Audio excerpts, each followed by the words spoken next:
The ocarina instrument played by Link in the Zelda series harnesses some interesting abilities, but Link himself is actually a pretty capable musician. Did you know you can add vibrato during the Song of Time by messing about with the controller stick? You can even alter the pitch of each note that is played one step up or down with the Z and R buttons respectively. How about the bobblehead cows in Clocktown that shake whenever the ground quakes because of the moon? Of course, if you get impatient from waiting for an earthquake to happen, you can't always just run into the counter they're setting on, which will trigger them to shake the same way. Little nuances such as these are why Majora's Mask, as esoteric as it was, expanded horizons in a way that the Zelda series had not been used to. It was much darker, and wrestled with mature topics like death, and the charged emotions behind it, and what the fear of inevitable demise could do to people, and screw with their minds. Majora's Mask certainly didn't shy away from the more abrasive nature of people. How they deal with an Armageddon-like situation is important to the fan theory. It's worth noting that the 5 overarching areas you can explore in the game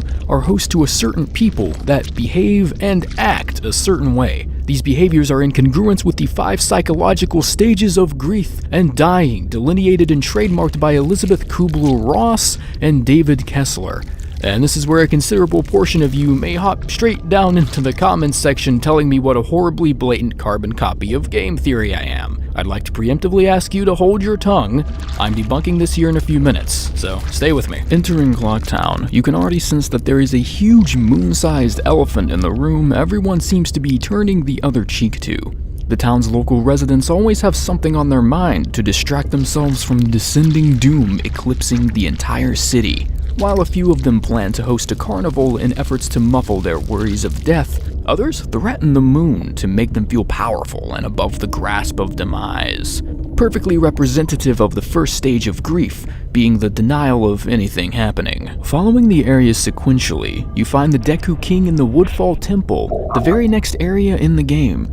Turns out the princess's whereabouts are unknown and her well-being is questionable. She may have died somewhere in the wilderness for all anyone knows, but her return doesn't seem probable. As a response, the Deku King angrily imprisons an innocent monkey bystander, of which he has no clue the princess has been absent for so long. This falls in correlation with the second stage of grief, anger. Bargaining your way out of death starts to seem like a good idea during the third stage, and in the Snowhead Temple, the Goron's tribe leader Darmani, his apparition confronts Link in a pleading manner, begging Link to play a song to bring him back as though death were some sort of temporary affliction with a quick fix. In order to once command his forces and lead his tribe again with an iron will and spirit, he must be restored back to his initial state of health in which he cannot reach. The depressing fourth stage is embodied through the residents of the Great Bay. Through your journeys, you cross paths with a fellow Zora named Lulu. Bringing up a conversation, she references her children, her eggs, and how she tragically lost them all. As a coping mechanism, she chooses not to be angry or even energetic at all. She just stares straight ahead and waits for her own demise to meet her as well. And then finally, Link's travels take him to a place called Ikana Valley, where death seems to be just as prevalent and overbearing as any other realm in Termina. But there's a somewhat silver lining in this very dark and dismal cloud. The residents of Ikana Valley are embracing the inevitability of their end by accepting it into their lives. Or lack thereof, I guess you could say. Even as Link enters the Ikana Valley, a composer named Sharp greets him with the line of dialogue saying that Ikana Valley is no place for anyone as full of life as you. That's important later, remember that. Now let's go ahead and address the proverbial elephant in the room. The congruence these 5 realms with the 5 stages of grief and death do appear to be parallel enough to confirm a game that's thematic of death. But there's something else. You are not in Hyrule. Your long fall into the tree Skull Kid leads you into is in fact so long and drawn out that it almost seems to transport you into a different world, a land called Termina Field. Yes, Termina, as in terminal. This may be just a strong correlation rather than a causality. Just because the game wrestles with mature themes such as death and grief does not mean it gives foreshadowing to Link's situation. Link could be very much alive. The hole in which he descends starts to become less of your average drop and more of a transcendence of the normal world as Link begins to hallucinate weird vector polygons in the shape of masks and faces. It almost appears to be an entirely different plane of existence. If you pay attention, a Deku flower cushions his fatal fall, and anyone familiar with how the games work know that landing precisely on the pad of a Deku flower will in fact negate the effects of an otherwise undesirable landing. So even if there was no transcendence of the physical realm involved, Link still would have had no problem surviving his mile-long drop thanks to the help of his pollinated ally, the Deku flower. The inconsistencies don't stop there either. Turn your attention to the Elegy of Emptiness song played on Link's ocarina. The very definition of an elegy is a poem or a song specifically used for the lamenting of the deceased. Makes sense, seeing as how all of the statues you can summon with this little tune are representative of people who have died throughout your journey in Termina.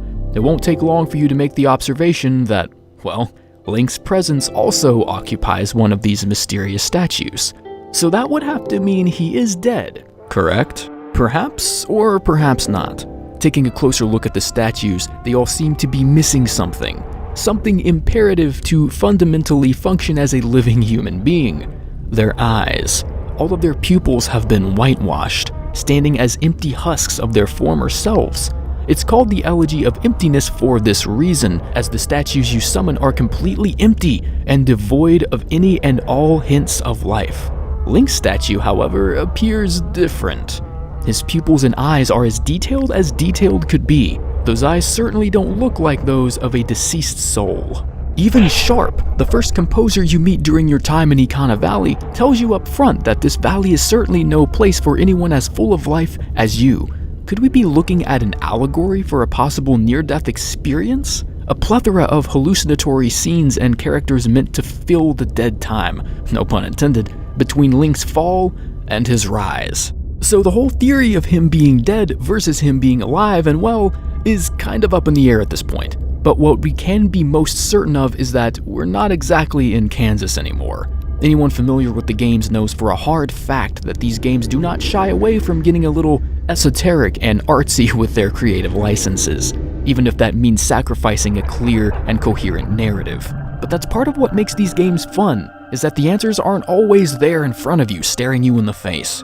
Asking where Termina would be on a world map may not be the question we need to be asking ourselves. Instead, we may want to consider this: what is Termina? Like, seriously, what is this strange underground dimension we've somehow rabbit-holed ourselves into? Suddenly we've been relocated into a world where a giant moon-like asteroid will inevitably hurl itself into the ground with lethal consequences, and mass hysteria is spreading among its citizens like a forest fire, constantly being fueled and fanned around by the reactions of others, their friends, and their neighbors. Of course, Termina is a harsh and anything but subtle suggestion of something coming to an end very soon, but the theory of Link's death hastily presumes that the name Termina is drawing a parallel to Link's demise. Terminal simply means the end, right? Well, let's think about what else may be at stake.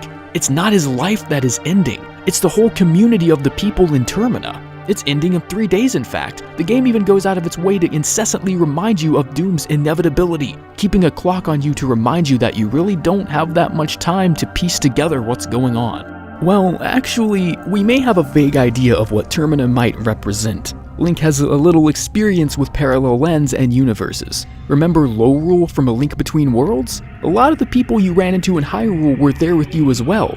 Despite smaller discrepancies setting them apart from their original Hyrule counterparts, it still isn't hard to discern the idea that these people you meet are supposed to be representations of the same people you met in Hyrule.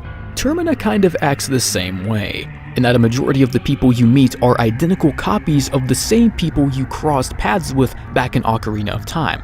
A lot of them are the exact same. Arguably, even Epona could be one of these parallels. Since we didn't see her fall down the hole with you, it's a reasonable presumption. That would also explain why your mile-long fall down into a dark abyss gave way to a land with a sky and a moon. You think it'd be underground if you fell towards the center of the Earth, right? Maybe a purgatory realm? Perhaps. As mentioned before, the theory of Link's journey to acceptance of his death holds not a fair amount of ground to be considered sound. But death certainly seems to be a recurring motif in Termina, a land whose very name suggests a dark thematic foundation, as the game finds plenty of its roots in pretty serious subject matter, such as death, loss, and lament for loved ones, something that the Legend of Zelda franchise had never wrestled with before.